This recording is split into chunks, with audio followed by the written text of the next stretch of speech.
Mission let's go 저 건물을 찾으러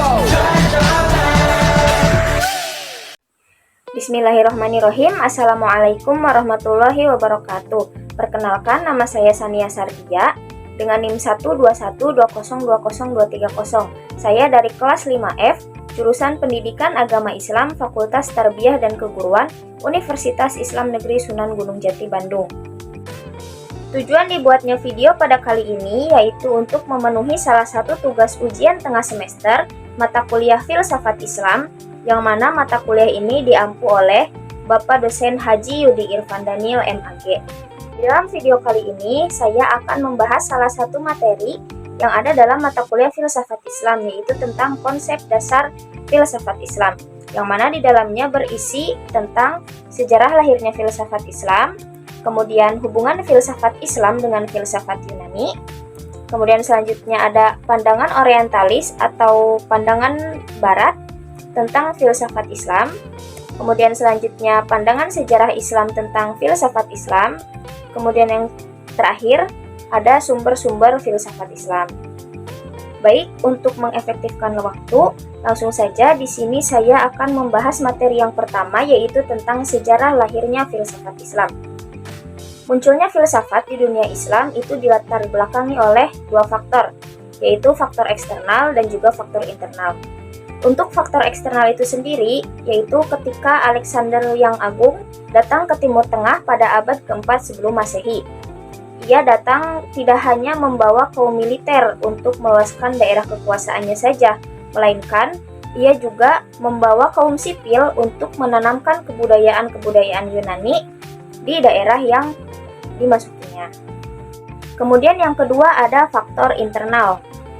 Faktor internal itu sendiri menurut Olivier Leaman, Louis Gerget, C.A. Kodir, dan Al-Jabiri, mereka berkata pemikiran rasional yang tumbuh dan berkembang dalam dunia Islam itu tidak semata-mata datang atau bersumber dari filsafat Yunani saja atau dari filsafat-filsafat di luar Islam gitu, melainkan pemikiran-pemikiran itu datang dari kitab yang sudah ada dalam Islam, yaitu Al-Quran, dan juga didukung oleh hadis yang ada gitu, atau didukung oleh hadis dan sunnah, yang mana Al-Quran dan hadis itu sendiri mengandung ajaran-ajaran yang sangat menghormati kemampuan akal.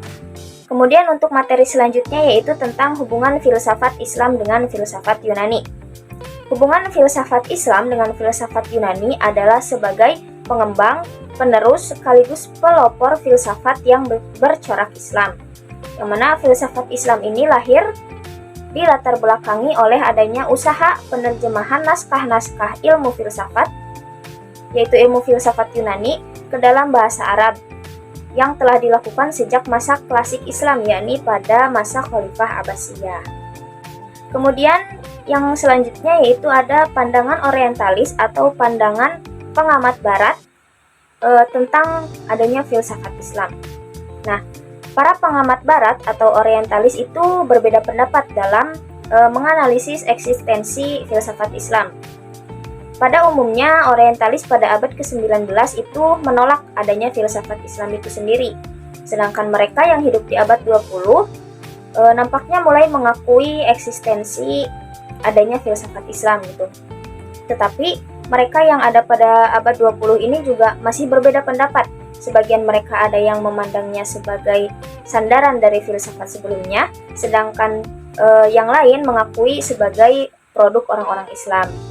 Nah, kemudian untuk materi yang selanjutnya yaitu tentang pandangan sejarah Islam tentang filsafat Islam.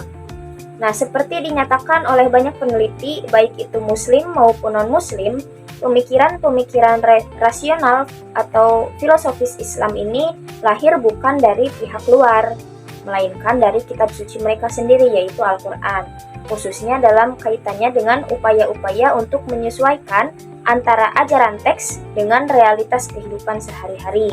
Nah, kemudian untuk materi yang terakhir yaitu tentang sumber-sumber filsafat Islam, yang mana filsafat Islam ini mengambil beberapa sumber, yaitu dari filsafat Mesir, yang kedua filsafat India, yang ketiga filsafat Persia, dan yang terakhir seperti yang kita ketahui yaitu filsafat Yunani.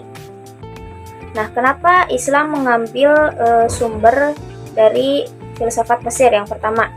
Yaitu karena Mesir ini merupakan peradaban yang sangat tua, yang mana peradaban Mesir ini berkembang jauh 3000 tahun sebelum Masehi.